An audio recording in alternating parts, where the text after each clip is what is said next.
د یتیم اختر. ای درنو مشرانو، خویندو، ورونو او میندو، دا نیکمرغه اختر دې ستاسو مبارک. ستاسو د ځکه مبارک سي چې دا خو ستاسو او ستاسو د بچو اختر دی. زما خو نه دی، ځکه زه یتیم یم.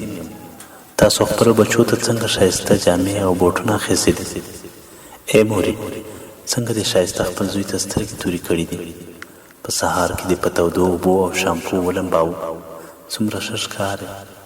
ګوره مورې، ته خبره یې، زما چې پلار ژوندی و زه هم ډېر نازولی وم.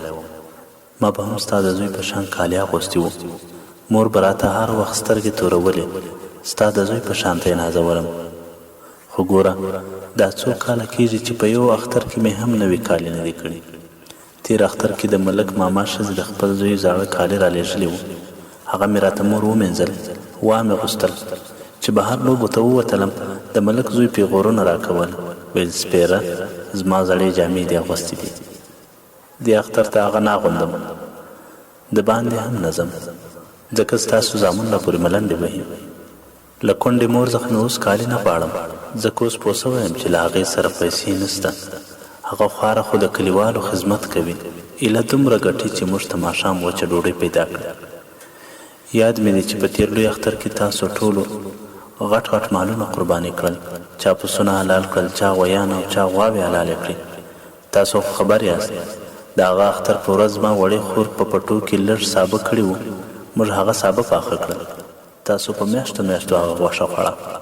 خیر دی، څه پروا نه کوي. ستاسو قربانۍ د خدای قبوله کړي. خیر که ټولو په ځان خورئ، او خیر دی که مو په خوا کې کونډې و یتیمان نهر ناست دي. تاسو وخاندئ، خوشحالي وکړئ. زه به په مخه نه درځم، ځکه چې د اختر په خوشحالۍ کې مو څه فرق را نسي. په ما مو چېرته زړه ونه سوځي. په دې اختر کې خو زموږ کره هېڅ هم نسته. مور مې هم ناجوړه ده. زه خو اوس کالي نه ځینې غواړم، خو کشرۍ خور مې نه پوهېږي. هغه ورته سر ته ناسته ده، جامې ترې غواړي.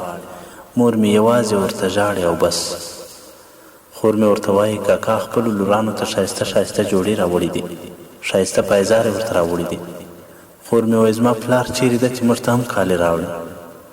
زه ورته وایم خورې زموږ پلار شهید دی، نور خلک څه کوي، کاکا هم په موږ پام نه کوي. خیر ته جامې مه غواړه، زه چې لږ غټ شم مزدوري به وکړم، تا ته به جامې واخلم. هو رښتیا، په هغه بل اختر کې مې حاجي صاحب ته وویل ستا موټر به درته ووینځم، 10 روپۍ راکړه. ما ویل ځکه یې 10 روپۍ راکړې، وړې خور ته به بنګړي واخلم. هغه په مخ څپېړه راکړه، راویې شړله. دې اختر کې مې دا دی مور مریضه ده، له موږ سره د دوا پیسې نشته. پرون ډاکټر صاحب ته ورغلم، ما ورته وویل مور مې مریضه ده، دوا راکړه. چې را روانېدم نو ویل چېرته لاړې؟ چې را روانېدم نو ویل چېرته ولاړې؟ پیسې راکړه. ما ویل پیسې خو نشته. دوایي یې بېرته راڅخه واخیسته او په مخ یې یوه څپېړه ووهلم. زه خیر دی، دا وخت به هم خدای تېر کړي، که نور څوک نسته خدای خو مې سته. اوه ډېر وبخښئ، تاسو مې لږ څه غمجن کړل، ډېره بخښنه غواړم. خبرې مې در باندې بدې ونه لګېږي. یوازې دا خبره مې واورئ، ما ته هېڅ هم مه راکوئ. دا ستاسو په خوا کې یتیمان نه دی، دوی ته خو څه شی واخلئ.